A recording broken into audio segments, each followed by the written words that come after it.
أعوذ بالله من الشيطان الرجيم. بسم الله الرحمن الرحيم. ومن يأته مؤمنا قد عمل الصالحات فأولئك لهم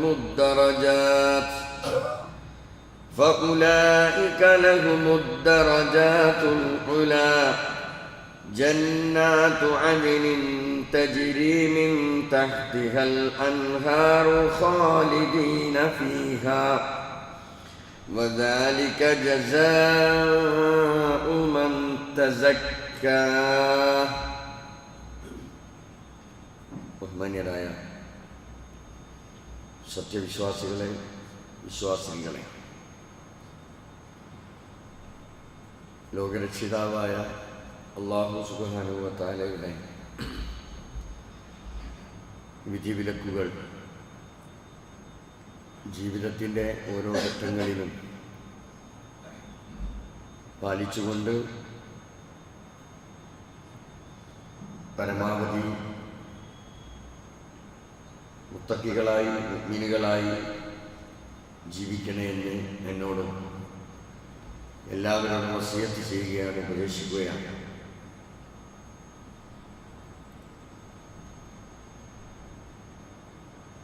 നമ്മുടെ കൈകളിലുള്ള നമ്മുടെ സെൽഫോണുകൾ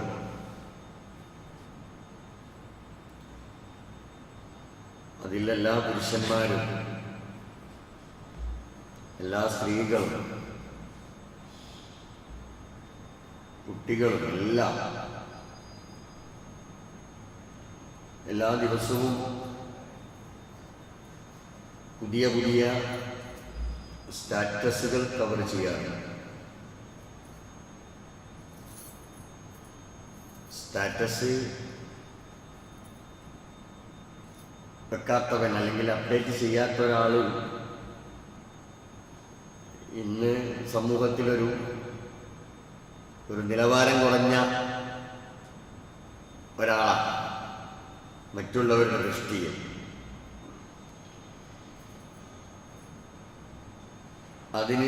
അത് നമ്മൾ വാട്സപ്പിലൂടെ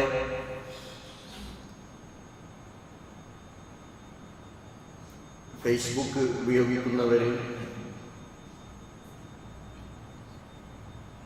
ഇൻസ്റ്റാഗ്രാമിൽ മറ്റ് പുതിയ ടെക്നോളജിയൊക്കെ ആപ്പിലൊക്കെ കയറി പോകുന്ന ആളുകൾ, വാട്സപ്പ് ഉപയോഗിക്കുന്നവർ ഫേസ്ബുക്കിലെത്തൂല. അതൊരു ഏജിലുള്ള ആളുകൾ മാത്രമാണ് ഈ വാട്സാപ്പിലൂടെ സന്ദേശം അയക്കുന്നതും അത് കൈകാര്യം ചെയ്യുന്നത്. അതിന് കുറച്ചുകൂടി ഉഷാറുള്ള ആളുകൾ ഫേസ്ബുക്ക് കൈകാര്യം ചെയ്യും. കുട്ടികൾ, ഇന്നത്തെ ജനറേഷൻ ഫേസ്ബുക്കിലോ വാട്സപ്പിലോ അല്ല, അവർ ഇൻസ്റ്റാഗ്രാമിലാണ് കൂടുതൽ. പുതിയ പുതിയ റീൽസ് ഇതൊക്കെ കൃത്യസമയത്ത് പോസ്റ്റ് ചെയ്യുക, അത് അപ്ഡേറ്റ് ആവുക, ഇതെല്ലാവരും ശ്രദ്ധിച്ചുകൊണ്ടിരിക്കുന്നു. ഒരു പോസ്റ്റ് ചെയ്ത് കഴിഞ്ഞാൽ അതിന് എത്ര ആളുകൾ വീക്ഷിച്ചു എന്നോ, എൻ്റെ ഈ സ്റ്റാറ്റസ് എത്ര പേര് കണ്ടു എന്നോ ഒക്കെ നമുക്ക് തന്നെ മനസ്സിലാക്കി നമ്മൾ അതിൽ അഭിമാനം കൊള്ളുകയാണ്.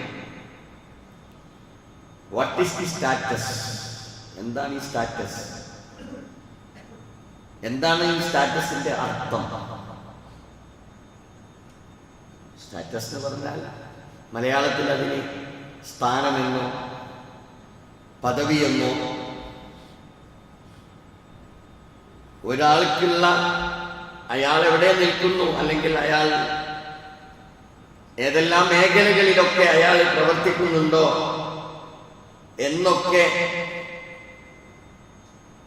എന്നൊക്കെയുള്ള കാര്യങ്ങൾക്ക് പറയുന്ന പേരാണ് സ്റ്റാറ്റസ്. ഒരാളുടെ അന്തസ്സ് അല്ലെങ്കിൽ അഭിമാനം, ഇതൊക്കെ സ്റ്റാറ്റസ് എന്ന് പറയുന്ന ആ ഒരു പരിധിയിൽ ഉൾപ്പെടുന്നതാണ്. അതിന് നമ്മൾ ആരും പിറകിലല്ല, അതാണ് ഞാൻ പറഞ്ഞത്. ഭൗതികമായി ഈ ഐഹികമായ ജീവിതത്തിലെ നമ്മളിവിടെ ഓൺലൈനിലുണ്ട്, അല്ലെങ്കിൽ നമ്മളിവിടെ അപ്ഡേറ്റഡ് ആണ്, ഞാനിവിടെയൊക്കെ ഉണ്ട് എന്ന് അറിയിക്കാൻ, അത് കൃത്യമായി ഞാൻ ഇന്നിപ്പോൾ എവിടെയാണ്, ഞാൻ ഇന്ന് ഒരു ട്രെയിൻ യാത്രയിലാണോ, അതല്ല ഞാൻ എൻ്റെ കാർ ഓടിച്ചുകൊണ്ടുള്ളൊരു യാത്രയാണോ, ഇനി അതല്ല ഫ്ലൈറ്റിലാണോ, ഞാൻ റിസോർട്ടിലാണോ, ഞാൻ ഇന്ന് മറ്റുള്ളവരോടൊപ്പം ആഹ്ലാദിക്കുകയാണോ, എല്ലാം മനസ്സിലാക്കാൻ സ്റ്റാറ്റസ് നോക്കിയാൽ മതി, റീൽസ് നോക്കിയാൽ മതി, ആളെ എവിടെ ഉണ്ട് എന്ന് കൃത്യമായി പിടുത്തം കിട്ടും. നമ്മൾ അങ്ങനെയാ ചില ആളുകളെ കുറിച്ചൊക്കെ അറിയാം. ചില ആളുകളുടെ സ്റ്റാറ്റസ് നോക്കിയിട്ടാണ് ഇയാൾ എവിടെയാണ്, ഏത് സഭയിലാണ്, ഏത് പരിപാടിയിലാണ് എന്നൊക്കെ മനസ്സിലാക്കാനുള്ള കാര്യം എന്ന് പറയുന്നത് സ്റ്റാറ്റസാണ്. അപ്പൊ അതിൽ അഭിമാനം കൊള്ളുന്നവരുണ്ട്, അത് വലിയ അന്തസ്സായി മനസ്സിലാക്കുന്നവരുണ്ട്. ഇവിടെ നമ്മൾ അറിയേണ്ടത്, ഒരു മുസ്ലിമായ മനുഷ്യൻ, നമ്മൾ അറിയേണ്ടത് അതാണ്. നമുക്ക് ഈ ദുനിയാവിനേക്കാൾ അപ്പുറം മറ്റൊന്നുണ്ട് എന്നതുകൊണ്ട് ഒരു മുസ്ലിമായ മനുഷ്യൻ, ഒരു വിശ്വാസിയായ മനുഷ്യൻ, അവന്റെ സ്റ്റാറ്റസ് എന്തായിരിക്കണം? ഇതാണ് നമ്മൾ നമ്മെ സംബന്ധിച്ചിടത്തോളം ചിന്തിക്കേണ്ടത്. വിശ്വാസിയെ സംബന്ധിച്ചിടത്തോളം അവന്റെ ജീവിതത്തിൽ ഒരു ലക്ഷ്യമുണ്ട്, ഒരു തുടക്കമുണ്ട്, ഒരു അവസാനമുണ്ട്. അതെവിടെ എത്തിച്ചേരും, എത്തിയാൽ എന്തായിരിക്കും അവസ്ഥ, അത് അവസാനം അങ്ങേ അറ്റം എത്തുന്നത് വരെയും ഉള്ള അതിൻ്റെ ഇടയിലുള്ള ജീവിതം. ദുനിയാവ് കഴിഞ്ഞ് ആഖിറത്തിൽ എത്തുന്നില്ല, അതിൻ്റെ ഇടയ്ക്ക് നമ്മൾക്ക് ഒരു മറ്റൊരു ജീവിതം ഉണ്ടല്ലോ, ഖബർ, ബർസഖിയായ ജീവിതം. ആ അവസ്ഥ നമുക്കറിയാം, അത് നമ്മൾ പഠിച്ചു വിശ്വസിച്ച് മനസ്സിലാക്കിയിട്ടുള്ള കാര്യമാണ്. വിശ്വാസിയുടെ സ്റ്റാറ്റസാണ് ഞാൻ പറഞ്ഞു വരുന്നത്. ദുനിയാവിലെ ജീവിതം, അത് കഴിഞ്ഞ് രണ്ടാമത് വേണ്ടത് ആ ബർസഖിയായ ജീവിതം.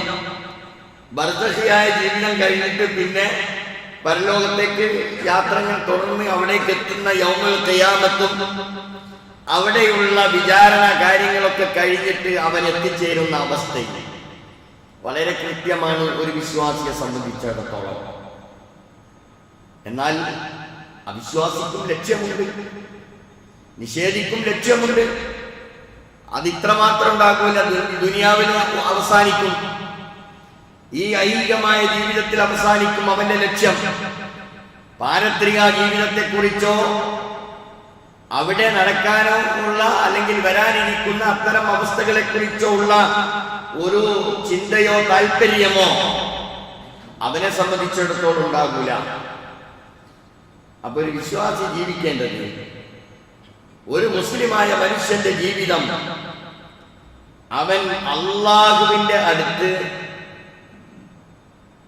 ഏറ്റവും സ്വീകാര്യനായി തീരാനുള്ള സ്റ്റാറ്റസ്, ആ സ്റ്റാറ്റസിനായിരിക്കണം നമ്മൾ നമ്മുടെ ജീവിതം സമർപ്പിക്കേണ്ടത്. അപ്പൊ അള്ളാഹുവിന്റെ അടുക്കൽ അവന്റെ സമീപത്ത്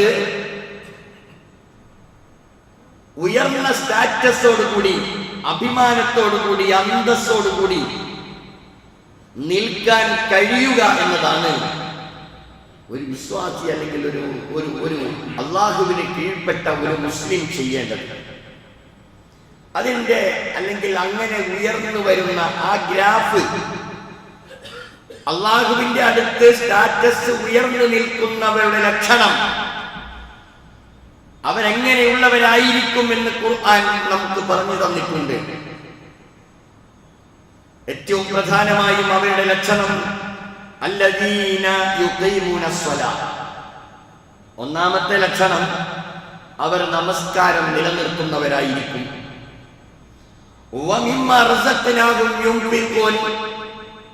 അല്ലാഹു അവർക്ക് നൽകിയ നിഅമത്തുകളിൽ, അനുഗ്രഹങ്ങളിൽ അതിൽ നിന്ന് അവർ ചിലവഴിക്കുന്നവരുമായിരിക്കും എന്ന് ഖുർആൻ പറയുന്നു. അപ്പൊ അള്ളാഹുവിന്റെ അടുക്കൽ ഉന്നത സ്ഥാനം കിട്ടാൻ ഏറ്റവും വലിയ സ്റ്റാറ്റസിന് അർഹനായി തീരുന്നത് നമസ്കാരം എന്ന് പറയുന്ന ഇബാദത്തുകളിലെ, ആരാധനകളിലെ, അതേപോലെ തന്നെ സർവ വിധേയത്വങ്ങളുടെയും അന്തസ്സായ നമസ്കാരമാണ്. ആ നമസ്കാരം ഖുർറത്തുൽ ഇബാദത്ത് എന്ന് വിശേഷിപ്പിക്കപ്പെട്ട ഇബാദത്തുകളുടെ, ആരാധനകളുടെ ഏറ്റവും അന്തസ്സോടുകൂടി നിലനിർത്തേണ്ട ഒന്ന് നമസ്കാരമാണ്. ഒരു മുസ്ലിമിന്റെയും അമുസ്ലിമിന്റെയും ഇടയിൽ വേർതിരിക്കപ്പെടുന്നത് നമസ്കാരമാണ് എന്ന് റസൂലുള്ളാഹി സ്വല്ലല്ലാഹു അലൈഹി വസല്ലം നമ്മെ പഠിപ്പിച്ചിട്ടുണ്ട്. തീർച്ചയായും നമസ്കാരം എന്ന് പറയുന്നത് ഒരു കാഫിറിനെയും ഒരു മുസ്ലിമിനെയും തമ്മിൽ വേർതിരിക്കപ്പെടുന്ന ഒരു ഘടകമാണ്. 70 സ്ഥലങ്ങളിൽ വിശുദ്ധ ഖുർആനിൽ 70 ഇടങ്ങളിൽ നമസ്കാരത്തിന്റെ പ്രാധാന്യത്തെ സംബന്ധിച്ച് വിശദീകരിച്ചിട്ടുണ്ട്. അൻ അഖീമുസ്സലാ വത്തഖൂ, നിങ്ങൾ നമസ്കാരം നിലനിർത്തണം, നിങ്ങൾ അല്ലാഹുവിനെ സൂക്ഷിക്കണം എന്ന് നിരവധി സ്ഥലങ്ങളിൽ ഖുർആൻ വിശദീകരിച്ചിട്ടുണ്ട്. ഇന്ന സ്വലാത്ത കാനത് അലൽ മുഅ്മിനീന കിതാബൻ മൗഖൂത, തീർച്ചയായും നമസ്കാരം സത്യവിശ്വാസികളുടെ മേൽ സമയബന്ധിതമാണ്, സമയം നിർണയിക്കപ്പെട്ടതാണ്. ഖലീലുർ റഹ്മാൻ ഇബ്രാഹിം അലൈഹിസ്സലാത്തു വസ്സലാമയുടെ പ്രാർത്ഥന പരിശുദ്ധ ഖുർആൻ നമുക്ക് പഠിപ്പിച്ചു തന്നിട്ടുണ്ട്. റബ്ബി ജഅൽനി മുഖീമസ്സലാത്ത് വമിൻ ദുരിയതി, അല്ലാഹുവേ നമസ്കാരം നിലനിർത്തുന്നവരിൽ എന്നെയും എന്റെ സന്താനങ്ങളെയും റബ്ബേ നീ എന്നെന്നും നിലനിർത്തേണമേ എന്ന് ഖലീലുർ റഹ്മാൻ ഇബ്രാഹിം അലൈഹിസ്സലാത്തു വസ്സലാം പ്രാർത്ഥിച്ചതാണ്. ഇസ്മായിൽ അലൈഹിസ്സലാത്തു വസ്സലാമയുടെ ചരിത്രം പറയുന്നിടത്ത് തന്റെ മക്കളോട്, തന്റെ കുടുംബത്തോട് യഉമുറു അഹ്ലഹു ബിസ്സലാ, നമസ്കാരത്തെ സംബന്ധിച്ച് കൽപ്പിക്കാറുണ്ടായിരുന്നു. ലുഖ്മാൻ അലൈഹിസ്സലാത്തു വസ്സലാമയുടെ ചരിത്രം പറഞ്ഞു തരുന്നിടത്ത് ലുഖ്മാൻ അലൈഹിസ്സലാത്തു വസ്സലാം തന്റെ മകനെ വിളിച്ചുകൊണ്ട് പറയുന്നുണ്ട്, യാ ബുനയ്യ, എന്റെ പൊന്നു മോനെ, അഖിമിസ്സലാ, നീ നമസ്കരിക്കണം എന്നല്ല, നീ നമസ്കാരം നിലനിർത്തണം, അത് സമയം നിർണയിക്കപ്പെട്ടതാണ്. അവസാനത്തെ പ്രവാചകൻ മുഹമ്മദ് റസൂലുള്ളാഹി സ്വല്ലല്ലാഹു അലൈഹി വസല്ലമക്ക് 7 ആകാശങ്ങൾക്കപ്പുറം നിന്ന് ഫൗക സബ്അ സമാവാ, 7 ആകാശങ്ങൾക്ക് മുകളിൽ നിന്നുകൊണ്ട് അല്ലാഹുവിന്റെ കൽപ്പന വഉമുർ അഹ്ലക ബിസ്സലാ, മുഹമ്മദ് റസൂലുള്ളാഹിയോട് പറയുകയാ, വഉമുർ അഹ്ലക ബിസ്സലാ, നീ നിന്റെ ആൾക്കാരോട്, നിന്റെ അണികളോട്, നിന്റെ സമൂഹത്തോട് നമസ്കാരത്തെ കുറിച്ച് നീ കൽപ്പിക്കണം എന്ന് മുഹമ്മദ് റസൂലുള്ളാഹി സ്വല്ലല്ലാഹു അലൈഹി വസല്ലമയോട്. നമ്മൾ എന്താ മനസ്സിലാക്കേണ്ടത്? ഒഴിച്ചുകൂടാൻ പറ്റാത്തതാണ്, ഒരാൾക്കും ഒഴിവ് കഴിവ് പറയാൻ കഴിയാത്തതാണ്. ഏതു വിധേനയും ഈ നമസ്കാരം എന്ന് പറയുന്ന ആരാധന, അതിൽ നിന്ന് രക്ഷപ്പെടാൻ നമുക്ക് കഴിയില്ല. അതുകൊണ്ട് ഏതു രക്ഷിതാക്കൾക്കും, എല്ലാ രക്ഷിതാക്കൾക്കും, എല്ലാ ഉപ്പമാർക്കും ഉമ്മമാർക്കും അവർക്കുള്ള ബാധ്യത എന്ന് പറയുന്നത് നമ്മൾ സ്വയം അത് നിർവഹിക്കുന്നതോടൊപ്പം നമ്മുടെ മക്കളോട് അത് നിർവഹിക്കാൻ നമ്മൾ കൃത്യമായി പറഞ്ഞുകൊണ്ടേയിരിക്കണം. മുറുസുബിയാനക്കും, നിങ്ങളുടെ മക്കളോട് അനിസ്വല, നമസ്കാരത്തെ സംബന്ധിച്ച് കൽപ്പന കൊടുക്കണം എന്നത് ഞാനും നിങ്ങളും ഒക്കെ നിർവഹിക്കേണ്ട ഒരു ദൗത്യമാണ്. നമ്മുടെ പള്ളികൾ എടുത്ത് പരിശോധിച്ചു നോക്കൂ, നമ്മുടെ ഈ നാട്ടിലുള്ള ഓരോ പള്ളികളും എടുത്ത് പരിശോധിച്ചു നോക്കൂ. ഓരോ ജമാഅത്ത് നമസ്കാരം നടക്കുമ്പോഴും ആ പള്ളിയിൽ വരുന്ന ആളുകളുടെ ഒരു രീതിയുണ്ട്. നമുക്കറിയാം, പ്രായം ചെന്ന ആളുകൾ അവരെന്നും വന്നുകൊണ്ടിരിക്കും. എന്നാൽ കുട്ടികളെ പള്ളിയിൽ കാണുന്നുണ്ടോ? അവർ സ്കൂളുണ്ടോ കോളേജുണ്ടോ ശരിയാ. എന്നാൽ ഒഴിവുള്ള സമയങ്ങളിൽ, പഠനമില്ലാത്ത സമയങ്ങളിൽ പള്ളിയുടെ അടുത്തുള്ള വീടുകളിൽ നിന്ന് പോലും എന്തേ ആളുകൾ പള്ളിയിൽ വരാത്തത്? ഇവിടെയൊക്കെ ഈ പള്ളിയിലേക്ക്, ഈ പള്ളിയുടെ ചുറ്റുഭാഗത്തു നിന്നുമുള്ള കുട്ടികളെല്ലാവരും പള്ളിയിൽ വരാൻ ശ്രദ്ധിക്കുകയാണെങ്കിൽ ഈ പള്ളിയിൽ സ്ഥലമുണ്ടാവില്ല എന്ന് കൂടി നമ്മൾ അറിയാം. പക്ഷേ എന്തേ പള്ളിയിലേക്ക് ആളുകൾ വരാത്തത്? നമ്മുടെ ഈമാൻ അത്രയുണ്ട്, നമ്മുടെ ഈമാൻ അത്രയുണ്ട്. നമുക്ക് നമ്മുടെ ഫോണിൽ സ്റ്റാറ്റസ് വെക്കണമല്ലേ? നമ്മുടെ ഫോണിലൂടെ നമ്മൾക്ക് റീൽസ് ഇടണമല്ലേ? നമ്മൾക്ക് മറ്റുള്ളവരുടെ മുമ്പിൽ അന്തസ് വേണമല്ലേ? അഭിമാനം വേണമല്ലേ? അള്ളാഹുവിന്റെ കോടതിയിൽ ഹാജരാക്കപ്പെടുമ്പോ നമ്മുടെ സ്റ്റാറ്റസ് എന്താകണം എന്നതിനെ കുറിച്ചുള്ള ആലോചന രക്ഷിതാക്കൾക്കുമില്ല, മക്കൾക്കുമില്ല എന്ന് പറയുമ്പോൾ അതിന് കുറ്റക്കാരാരാണ് എന്ന് നമ്മൾ അറിയണം. എന്തുകൊണ്ടാണ് ഇത് പറയേണ്ടി വരുന്നത്?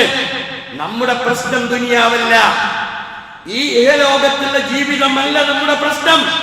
മറിച്ചു വലല്ലാഹിറത്തു അക്ബറു ദറജാത്ത് വ അക്ബറു തഫ്ദീല. ആഖിറത്തിലെ ഏറ്റവും നല്ല സ്ഥാനം നമ്മൾക്ക് കിട്ടണം, ഏറ്റവും വലിയ സ്റ്റാറ്റസിലായിരിക്കണം നമ്മൾ ഉണ്ടാകേണ്ടത്. അതുകൊണ്ടാണ് നമ്മൾ ഇത് ചർച്ച ചെയ്യപ്പെടുന്നത്. അമ്പിയാക്കൾ മുതൽ, സഹാബാക്കൾ മുതൽ, താബിഉകൾ മുതൽ, താബിഉകൾ മുതൽ എല്ലാവരും ആഗ്രഹിച്ചിരുന്നത് ദുനിയാവിലെ സ്റ്റാറ്റസ് അല്ല, ആഖിറത്തിലെ സ്റ്റാറ്റസ് ആയിരുന്നു. പള്ളിയിൽ നിന്ന് ഹയ്യ അലസ്സലാ ഹയ്യ അലൽ ഫലാഹ്, നമസ്കാരത്തിലേക്ക് വരൂ, നമസ്കാരത്തിലേക്ക് വരൂ, വിജയമാണ് നിങ്ങളുടെ താല്പര്യമെങ്കിൽ ആ വിജയത്തിലേക്ക് വരൂ എന്ന് പള്ളി മുനാരങ്ങളിൽ നിന്ന് നമ്മുടെ മുഅദ്ദിൻ വിളിച്ചു പറയുമ്പോൾ ചില അഭിപ്രായങ്ങളൊക്കെ നമ്മൾ പറയും, ശരിക്ക് കേൾക്കുന്നില്ല, ബാങ്കിന് അത്ര ഒച്ച പോരാ, എന്തോ ചെറിയ മിസ്റ്റേക്ക് ഉണ്ട്.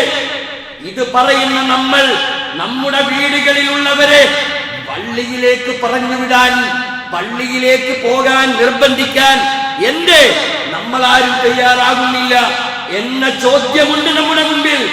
ഈ ചോദ്യത്തിന് ഉത്തരം ഞാനും നിങ്ങളും അടങ്ങുന്നവർ നാളെ അള്ളാഹുവിനോട് പറയേണ്ടി വരും. പരിശുദ്ധ ഖുർആൻ നമ്മളിലുള്ള പൊതു ആളുകളുടെ സ്ഥിതിവിശേഷങ്ങളൊക്കെ വിശദീകരിക്കുന്നിടത്ത് നമുക്ക് കാണാം, വമിൻഹും ളാലിമുൻ ലിനഫ്സിഹി വമിൻഹും മുഖ്തസിദുൻ വമിൻഹും സാബിഖുൻ ബിൽ ഖൈറാത്തി ബിഇദ്നില്ലാഹ്. പരിശുദ്ധ ഖുർആൻ സൂറത്ത് ഫാത്തിറിലെ 32-ാം സൂക്തമാണിത്. മനുഷ്യ സമൂഹത്തിലുണ്ട് 3 വിഭാഗം ആളുകൾ. അതിലൊന്ന് ളാലിമുൻ ലിനഫ്സിഹി, സ്വന്തത്തോടെ അതിക്രമം ചെയ്തുകൊണ്ടിരിക്കുന്ന, എന്തൊക്കെ ശരിയാണെന്ന് മനസ്സിലാക്കിയാലും അതൊന്നും ഞാൻ ചെയ്യേണ്ടതല്ല, അതൊന്നും എനിക്ക് ബാധകമല്ല എന്ന് മനസ്സിലാക്കി സ്വന്തം ദേഹേച്ഛയ്ക്ക് പ്രാമുഖ്യം കൊടുത്തുകൊണ്ട് അക്രമിയായി ജീവിക്കുന്ന, എല്ലാം നിഷേധിക്കുന്ന, ഖുർആനിനെ അവഗണിക്കുന്ന, റസൂലുള്ളാഹിന്റെ കൽപ്പനകളെ ധിക്കരിക്കുന്നവർ നമ്മുടെ കൂട്ടത്തിലുണ്ട്. അതേപോലെ വമിൻഹും മുഖ്തസിദുൻ, കുറെയൊക്കെ ആകാം, ഇടക്കിടക്കൊക്കെ പോകാം, എന്നൊന്നും പോയില്ലെങ്കിലും എന്നും പോയിക്കൊള്ളണമെന്നില്ല എന്ന് മനസ്സിലാക്കി ഒരു മിതവാദം, ഒരു മിതത്വ ജീവിതം നയിക്കുന്ന ആളുകളുണ്ട്.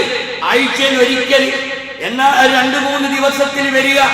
സുബഹി എല്ലാ വക്ത് നമസ്കാരത്തെ പോലെയും നിർബന്ധമല്ലേ സുബഹി? എന്റെ സുബഹിനെ നമ്മൾ മാറ്റി നിർത്തുന്നു. അത് എണീറ്റാ പോകാം, ഇല്ലെങ്കിൽ വേറെ ഫത്വകൾ ഉണ്ടാകും, എന്നിട്ട് ന്യായം പറയാ. വിശ്വാസിയെ സംബന്ധിച്ചിടത്തോളം നോട്ട് കോംപ്രമൈസ്, ഒരു വിട്ടുവീഴ്ചയുമില്ലാതെ നിർവഹിക്കേണ്ടതാണ് ഈ എല്ലാ നമസ്കാരങ്ങളും. അതുകൊണ്ട് തന്നെ ഈ നമസ്കാരത്തിനോട് നമ്മൾ അല്ലാഹ്ക്ക് ചെയ്യുന്ന ഇബാദത്തിന്റെ ഏറ്റവും പ്രധാനമായ ഖുർറത്തുൽ ഇബാദത്ത് എന്ന് പഠിപ്പിച്ചു. നമസ്കാരം അതിനോട് നമ്മൾ കാണിക്കുന്ന വിമുഖത, അതിനെക്കുറിച്ചാ പറയുന്നത്. മനുഷ്യന്മാരിൽ ഇങ്ങനെയൊക്കെ ഉണ്ട്. അക്രമം കാണിക്കുന്നവരുണ്ട്, മിതത്വം കാണിക്കുന്നവരുണ്ട്. മൂന്നാമത്തെ ഒരു വിഭാഗമുണ്ട്, വമിൻഹും സാബിഖും ബിൽ ഖൈറാത്ത്. നന്മകൾ കാണുമ്പോ, നന്മകളിലേക്ക് വിളിക്കുമ്പോ, വിജയത്തിലേക്ക് പള്ളികളിൽ നിന്ന് വിളിക്കുമ്പോ, എന്റെ ഓരോ നടത്തത്തിനും എന്റെ ഓരോ കാലടിപ്പാടിനും പ്രതിഫലം എഴുതി രേഖപ്പെടുത്തി വെച്ചിട്ടുണ്ട് എന്ന് വിശ്വസിക്കുന്ന, എന്ന് മനസ്സിലാക്കുന്ന ഒരാൾ ഓടിപ്പോകുന്നു. മത്സര ബുദ്ധിയോടുകൂടി അവൻ പള്ളിയിലേക്ക് പോകൂ.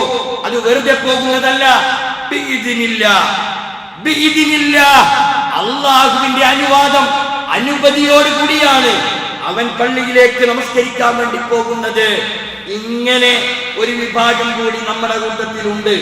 ഇതിലേതാ മികച്ച സ്റ്റാറ്റസ്? ഏറ്റവും മുന്തിയ സ്റ്റാറ്റസ് ഏതാ? സാബിഖുൻ ബിൽ ഖൈറാത്ത്, അസ്സാബിഖൂനൽ അവ്വലൂന മിനൽ മുഹാജിരീന വൽ അൻസാർ എന്നൊക്കെ ഖുർആനിലെ അൻസാരികളെ പറ്റി, മുഹാജിറുകളെ പറ്റി ഒക്കെ വിശദീകരിച്ചിട്ടില്ലേ? അതുപോലെ മുഅ്മിനീങ്ങളായിട്ടുള്ള ആളുകൾ നമ്മെ സംബന്ധിച്ചിടത്തോളം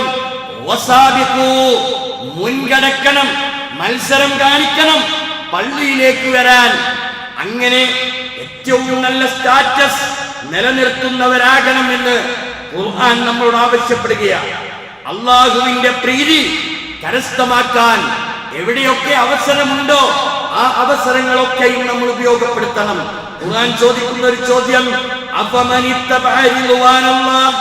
കമൻ ബാഅ ബിസുഖ്തിൻ മിനല്ലാഹ് വമഅവാഹു ജഹന്നം വബിഇസൽ മസീർ. നരകം എഴുതി വെക്കപ്പെട്ട നരകം അത് ഏറ്റവും മോശമായ സങ്കേതമാണ് എന്നറിയാം. അത് വിധിക്കപ്പെട്ട ഒരാൾ അള്ളാഹുവിന്റെ കോപത്തിൽ നിന്ന്, അള്ളാഹുവിന്റെ കോപം അത് തീർച്ചയായും അവനിൽ തന്നെ ഉറപ്പായും അവന് ലഭിക്കുമെന്നറിയാം. അവൻ അള്ളാഹുവിന്റെ തൃപ്തി കിട്ടിയ, അല്ലെങ്കിൽ അള്ളാഹുവിന്റെ തൃപ്തിയെ പിൻപറ്റുന്നവനും തുല്യമാണോ? അള്ളാഹുവിന്റെ തൃപ്തി ഇന്നുവാനുള്ള, അള്ളാഹുവിന്റെ തൃപ്തി കിട്ടുന്ന ഒരാളും നരകം രേഖപ്പെടുത്തി വെക്കുന്ന, അതെന്തായിരുന്നാലും കിട്ടുമെന്ന് ഉറപ്പായിട്ടുള്ള ഒരാളും എങ്ങനെയാണ് കൂട്ടരെ തുല്യമാവുക? അപ്പൊ വിശ്വാസികളെ സംബന്ധിച്ചിടത്തോളം നമ്മൾ അള്ളാഹുവിന്റെ തൃപ്തി കിട്ടാനാണ്, അള്ളാഹുവിന്റെ കോപം കിട്ടാനല്ല. അതിനുവേണ്ടിയാണ് ഞാനും നിങ്ങളും പരിശ്രമിക്കേണ്ടത് എന്ന് മനസ്സിലാക്കണം. തീർച്ചയായും അള്ളാഹുവിന്റെ പ്രീതി, അവന്റെ പൊരുത്തം, അവനിൽ നിന്ന് കിട്ടേണ്ട ബർക്കത്ത് അത് കിട്ടണോ? അള്ളാഹുവിലേക്ക് നമ്മൾ ചേരണം, അള്ളാഹുവിലേക്ക് നമ്മൾ അടുത്ത് നിൽക്കണം. മാത്രമല്ല ഒരു മുഅ്മിൻ എന്ന് പറഞ്ഞാൽ ഒരു യഥാർത്ഥ സത്യവിശ്വാസി, ആ വിശ്വാസി ഈമാനുണ്ട്, മുഅ്മിനായിക്കൊണ്ട് തന്നെ അവൻ സൽക്കർമ്മങ്ങൾ ധാരാളം ചെയ്യുന്നുണ്ട്, ഇബാദത്തുകൾ ചെയ്യുന്നുണ്ട്, സാമൂഹികമായ മറ്റു മേഖലകളിൽ അവൻ പ്രവർത്തിക്കുന്നുണ്ട്. അങ്ങനെയാണെങ്കിൽ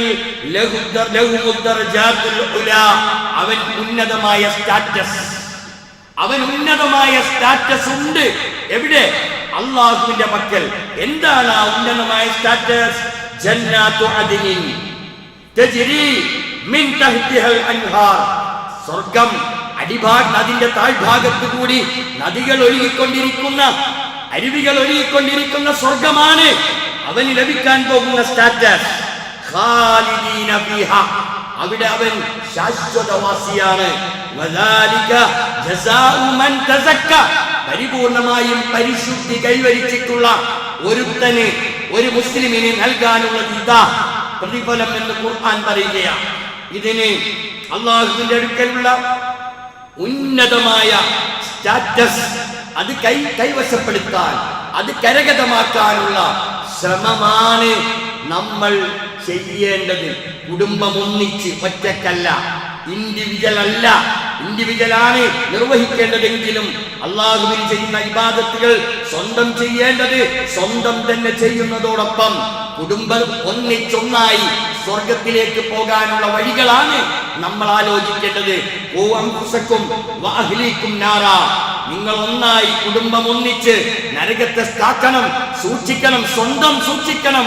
അതേപോലെ തന്നെ നിങ്ങളുടെ കുടുംബത്തെയും നരകാഗ്നിയെ തൊട്ട് നിങ്ങൾ കാക്കണം എന്ന് ഖുർആൻ നമ്മെ ബോധ്യപ്പെടുത്തുകയാണ്. അല്ലാഹു അവന്റെ ഏറ്റവും ഇഷ്ടപ്പെട്ട അടിമയായി ജീവിക്കുന്നവരിൽ നമ്മെ ഏവരെയും ഉൾപ്പെടുത്തി അനുഗ്രഹിക്കുമാറാവട്ടെ.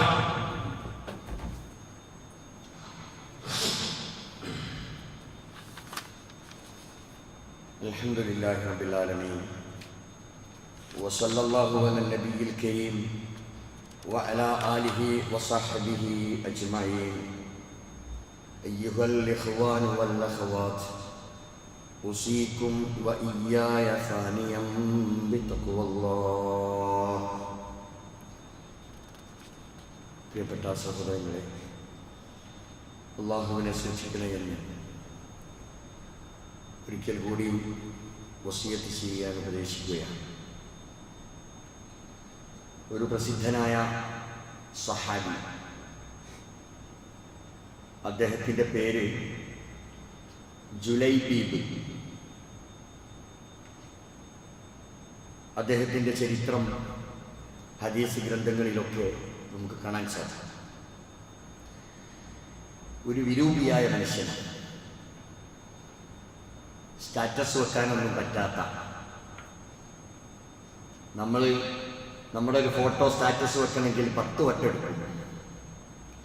പല പോസിലും നിന്നിട്ട് നമ്മൾ ഫോട്ടോ എടുക്കും.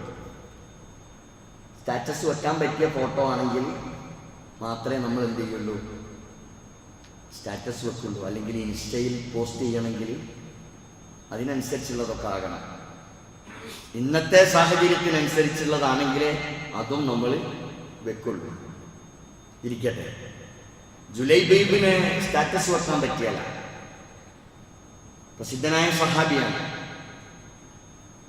ഒരു രൂപമൊന്നുമില്ല, വിരൂപിയാണ്. മുഖം പോലും വികൃതമായ, കാണാൻ മുഞ്ചില്ലാത്ത ഒരു സഹാബി. തറവാടില്ല, കാണാൻ ഭംഗിയില്ലെങ്കിലും വലിയ തറവാട്ടുകാരനാണെങ്കിൽ സമ്പത്തിൻ്റെ പേരിലൊക്കെ അങ്ങ് അഡ്ജസ്റ്റ് ചെയ്യാൻ പറ്റും. ജുലൈബീബിനെ സംബന്ധിച്ചിടത്തോളം ആ തറവാടിൻ്റെ മഹിമ പറഞ്ഞിട്ടും അഡ്ജസ്റ്റ് ചെയ്യാൻ പറ്റാത്ത ഒരു സഹാബിയാണ്. പക്ഷെ അയാൾ പള്ളിയിലുണ്ടാവില്ല. ബാങ്ക് കേട്ടപ്പ പള്ളിയിലുണ്ടാവും.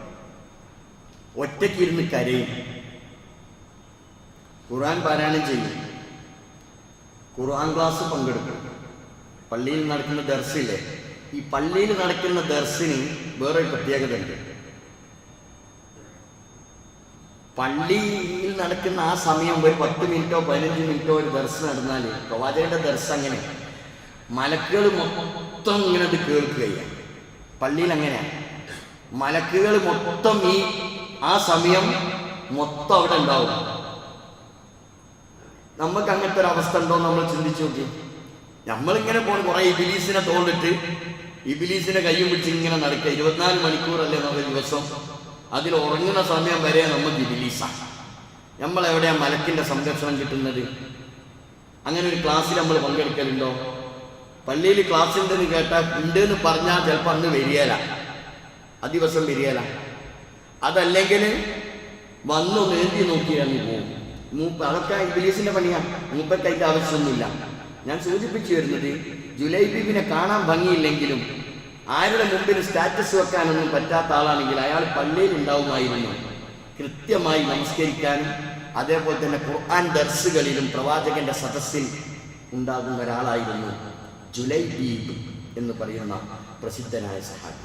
വിരൂപിയാണ്. റസൂലുള്ളാഹി ചോദിച്ചു ഒരിക്കൽ, ആ തുസഫിച്ചുക്കയ്യാ ജുലൈബീബ്, ജുലൈബീബെ ഞാൻ നിനക്കൊരു പെണ്ണ് നോക്കട്ടെ, നിനക്ക് കല്യാണം കഴിക്കണ്ടേ, അതുകൊണ്ട് നിനക്ക് പെണ്ണ് വേണ്ടേന്ന് ചോദിച്ചു. അപ്പൊ ജുലൈബീബ് പറഞ്ഞു, മൈ യുസഫിച്ചുനി യാ റസൂലല്ലാഹ്, എനിക്ക് പെണ്ണോ? ഈ വിരൂപിയായ എനിക്ക് ആരാ റസൂലുള്ളാഹ് പെണ്ണ് കെട്ടിച്ചേരുക? തറവാട് എനിക്കില്ല, കാണാൻ എനിക്ക് ഭംഗിയില്ല, ഇനി ആരാ എനിക്ക് പെണ്ണ് തരികയെന്ന് ചോദിച്ചു. അപ്പൊ റസൂലുള്ളാഹി പറഞ്ഞു, അന ഉസഫിച്ചു, ഞാൻ നിനക്ക് കെട്ടിച്ചേരൂന്നേ. റസൂൽ അങ്ങ് ഉറപ്പ് പറഞ്ഞു, ഞാൻ നിനക്ക് കെട്ടിച്ചു തരും. അത് കഴിഞ്ഞ് ജുലൈബി വീണ്ടും ചോദിച്ചു, ഇതൻ വല്ലാഹി സത്തജിദുനി ഖാസിദ, ഞാനൊരു വിറ്റ് പോകാത്ത ചരക്കല്ലേ റസൂലേ, എന്നെ ആർക്കെങ്കിലും വേണോ?